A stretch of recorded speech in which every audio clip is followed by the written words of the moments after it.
साल का था जब हम गए थे, तो हमको दिए आलू, भाई जाओ इसको अमनिया कर दो। अमनिया करके जब ऐसे इशारा किए ना तो हमको लगा भाई इसको काटने हैं, चलो काट देते। सब आलू को हम काट दिए और काट देने के बाद गुरु जी से बोले, गुरु जी सो हमने सब आलू को काट दिया, अब हम क्या करें? गुरु जी कहते हैं इसको अपने माथा पे उठाना और सीधा आश्रम से बाहर निकलना, पतली सी गली मिलेगा, रोड है, उस रोड पे जाना, जमुना जी है, उस जमुना जी में फेंक करके आ जाओ। बोले अरे इतना अच्छा सब्जी धोए, उसके बाद इतना अच्छा से इसको काटे, मेहनत से 1 घंटा लग गया। 10 केजी आलू था भाई, 1-1.5 घंटा हमको उसको काटने में लग गया। और गुरु जी कहते हैं इसको माथा पे उठाओ और जमुना जी में फेंक करके आओ।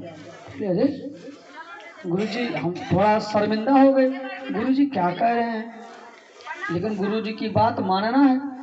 अब हम उसको उठाए और चल दिए फेंकने के लिए। हम भी बच्चे थे, क्या पता। हम जैसे फेंकने के लिए चले, गुरुजी बोले इधर सुनो, ये सब्जी है, इसको काटना नहीं कहता है, जिस चीज को काटोगे उसका मौत हो जाएगा, उसका मर्डर होगा, वो मर जाएगा। काटने के मतलब मर्डर करना। इसको हम काट नहीं रहे हैं, क्या कर रहे हैं? अमनिया कर रहे हैं।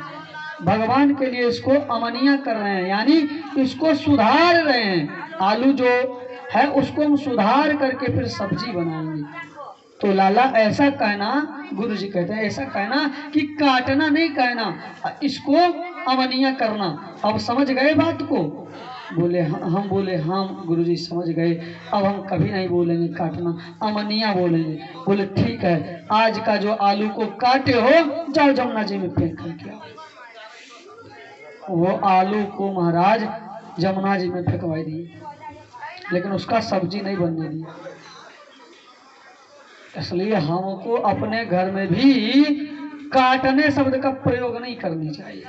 हम उसको सुधार रहे हैं, हम आलू को अमनिया कर रहे हैं। दाल को दाल बनाते हैं तो दाल कहते हैं पक गया, बन गया। दाल पका नहीं, दाल सिद्ध हो गया। क्या कहते हैं? सिद्ध हो गया। हाँ महाराज, वृंदावन की ब्रज भाषा है, सिद्ध हो गया। भात को भात नहीं कहते, महाप्रसाद कहते हैं। भात को महाप्रसाद, दाल को बैकुंठी, दाल को बैकुंठी, और नमक को राम रस कहते हैं। और मिर्ची कच्चा खाते हैं उसको कहते हैं लंका, मिर्ची भी नहीं कहते, लंका।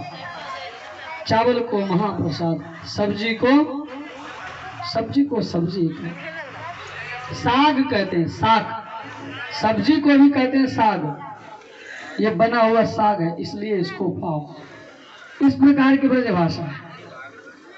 लेकिन हम लोग, भात शब्द सही है, भात बोलना, चावल नहीं बोलना। चावल तो कच्चा में था, जब वो सिद्ध हो गया, पक गया, बन गया, तब वो भात बन गया।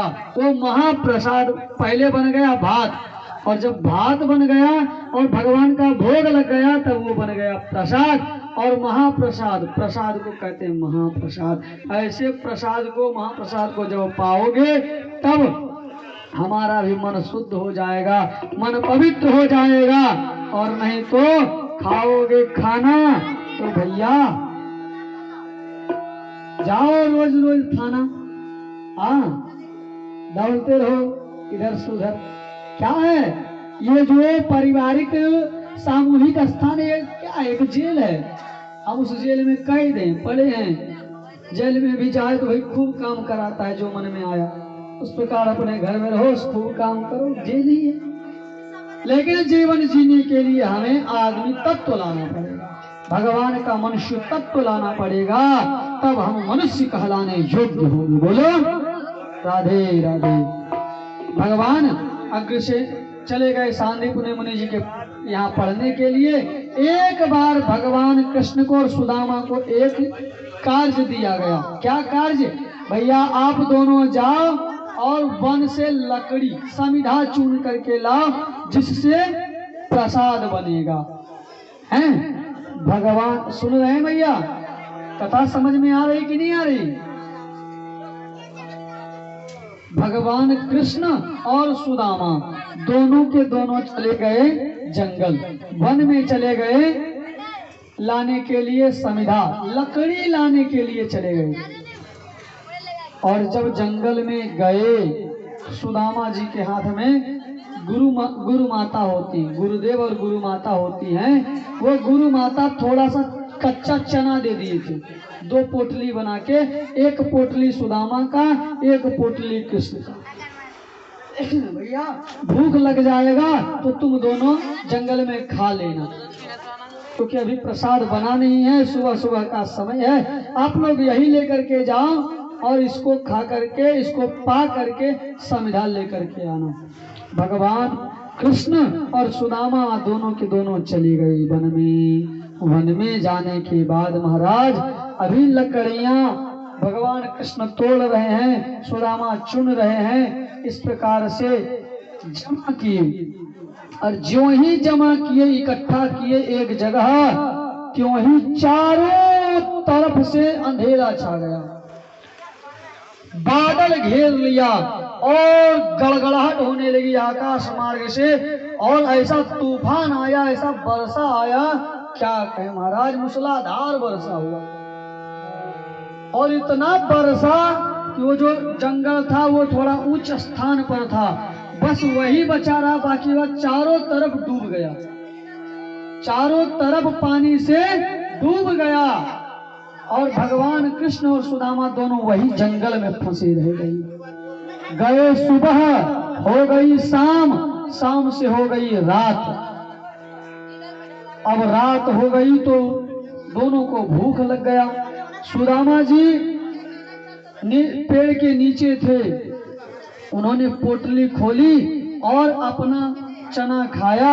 और भगवान कहते हैं, अरे सुदामा मुझे भी दो, मेरे लिए भी तो पोटली दी थी गुरु माता, देखो मुझे भी भूख लग गई है, दो मुझे। सुदामा कहते हैं, तुम्हारा पोटली खत्म हो गया। बोले भाई तुम अपना दे दो। बोले मेरा भी खत्म हो गया। बोले क्या हुआ? बोले मुझे खूब जोर से भूख लगा था, सो हम सबके सब खा गए। हे माता जी कृपया बनाओ शांति। सबके सब चना खा गए, लेकिन कृष्ण भगवान को एक भी चना नहीं दिए। और इस प्रकार से हो गया रात। और कह रहे हैं, अरे लगता है तुम कुछ खा रहे हो।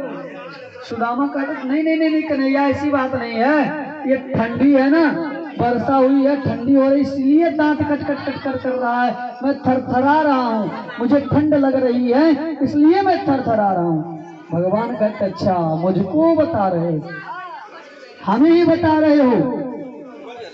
लेकिन सुदामा ने एक भी चना भगवान को नहीं दिया, सबके सब चना खा गए।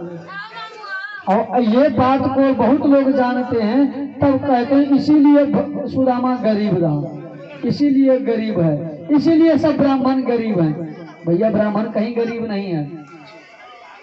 आप एक बार इतिहास उठा करके देखना, ब्राह्मण कहीं गरीब नहीं है। अपने आयु से 90 वर्ष की आयु से ले लो डॉक्टर राजेंद्र प्रसाद से, कम से कम वहां से लो, सुभाष चंद्र बोस से ले लो, जितने भी आपको मिलेंगे पंडित